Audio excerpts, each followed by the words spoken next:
What's up, YouTube? We went over the starter builds guide already, and we've done some other mini guides already for you guys. So now we're gonna go over Guardians. For Guardians, for me, I mean Athena, and this is jungle build. This is a 100% jungle Guardian build because I think Guardians right now in the jungle are gross. Athena and Ymir are the two that I am jungling and I really enjoy. I've talked about their starter items being Bumbas into Sands of Time. So let me just throw these on here so you guys know in case you missed the last video or any of the other videos.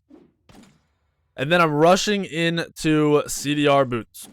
Why am I rushing into CDR boots? Because CDR and Guardians is amazing. You're setting up your team. You really don't need pen early, this early. You'll survive. Your ability damage is very high. And these two gods are really not based around 1v1ing people unless you get a lead. They're really based around their team. Next, you are building Dynasty Plate Helm. You've seen me do this forever. Hasn't changed. The item is still great. You're getting that pen you're missing. You're getting some power. And you're getting physical protections, which is great because 90% of the junglers are going to be physical. Your solo laners are going to be a lot of physical gods. Mid laners are going to be mages, but you can avoid that damage if you play correctly. Next, picking up another new item. Well, not another new item. I'm picking up a new item. Stone of Binding. Stone of Binding gives you 20 magical power. It's low, but you're a guardian. You'll survive. It gives you magical protection and physical. So as soon as you build this, you're sitting at fucking, what is it, 70 or 60 physical and 30 magical, which is great. You are also sitting at, how much power do we have now? We're sitting at, let me just build this. I don't know why I didn't just do that in the first place. Where are we looking at? We're looking at 125 magical power, which is great on your mages. Like I said, their base damage is high anyway. You don't need to stress over that. Next up, I am building some penetration just to get a little bit more online. Plus, it's going to give you even more magical protection, which is fucking gross. Realize the one thing you're missing from this build is life, but you do have a little bit coming out of Bumbas. You're missing some life. You'll survive. You'll deal with it. So right now, you've got 20 CDR. You've got some pen. You've got some defense. You've got some power. You also get pen when you hard CC off the Stone of Binding. I didn't cover this. So anytime Ymir hits somebody with a stun, then your whole team gets penetration within 70 units of you. So anyone around you that's killing that target is going to have penetration on them, which is amazing because you're finishing. Think of this.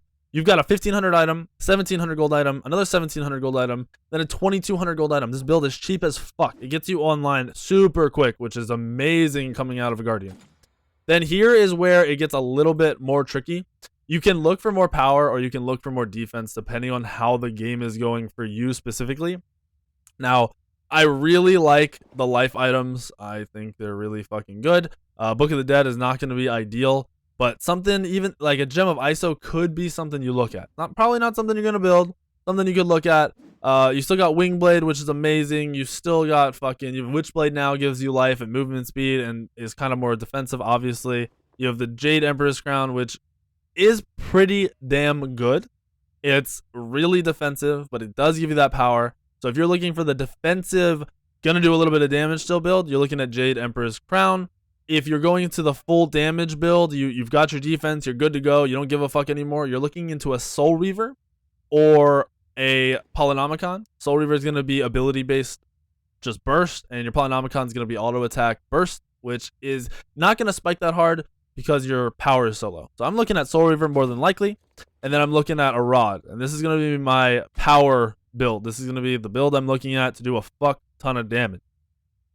Now, if you do not want to go into just pure burst damage and you're looking to get some anti-heal, you're being more of a supporty guardian, utility guardian, I'm looking for the item, there's Divine Ruin, which is now amazing. It's only 2,400 gold, gives you a shit ton of power, gives you a teeny bit of a pen, which is going to help you with your other pen items. Actually, you might be overcapping if you build this. What are we at? What are we at with penetration? Oh no, what the fuck? We're still really low on pen. I'm dumb. Not doing my math. Anyway, was thinking of different boots. So anyway, you could go Divine Ruin and you're looking at 25 pen, which is great. You're looking at the extra pen off Stone of Binding, and then you're looking at more power coming out of Rod. As I said, I like the damage build, the ability burst. I'm going Soul Reaver. There is also the option to go into defense and get some more CDR, which is probably going to be your Spirit Robe. This item is more like a utility / varies game to game. My last item is almost always going to be Rod of Tahuti just to get more power, more damage coming out. But this build in general is fucking disgusting. It's gross. It's simple as that. You've got your 2 starter items. Obviously, you're gonna sell them to pick up these items as you go. I usually do not touch my starter items until after I finish my 4th. So I'm gonna finish boots, finish helm, finish stone binding, finish voidstone, and then maybe think about bumbas when I'm looking to build into my rank 2 spirit robe. I really don't want to get rid of Sands of Time until I have a rank 2 of Rod of Tahuti, just because it has so much power and the CDR. I might not even get rid of it for later than that and just wait to get Rod of Tahuti, have a shit ton of gold and just saved up, good to go. That would be more ideal, not to lose your CDR, realistically, because the CDR is awesome, and you're going to lose it all as soon as you drop this.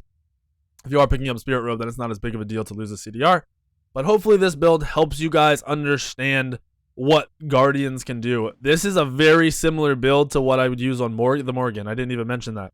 So I play Morgan more kind of like a Guardian, a bruiser maid. She does a shit ton of damage, even with a build like this. The CDR is very key for her ult because it's on such a long, shitty cooldown, even though it's pretty broken.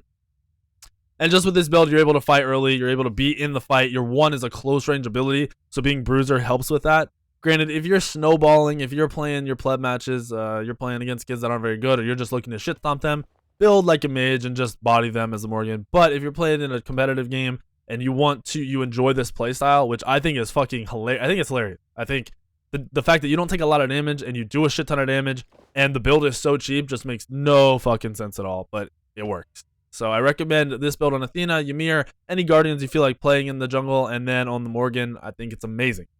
Let me know what you guys think in the comments below. Try it out before you tell me what the fuck you think, because I realize there's other items you can build. Everyone understands that. There's a million fucking items in Smite. You can build whatever the fuck you want. Try this build, and then let me know really what you think of the build rather than what you think of the other items that are potentially going to be used. Relics-wise, I'm still getting beads a lot. Relics vary on the mages, guardians, whatever, a lot more than on the assassins, because gods like Athena are pretty safe. Usually you might not need beads, but gods like Ymir, you probably want beads because you have no mobility. So if you get fucking caught out, you're fucked. You can't just instantly get out. Where Athena, you could dash, or you could use your ult immunity to get away from somebody, whatever.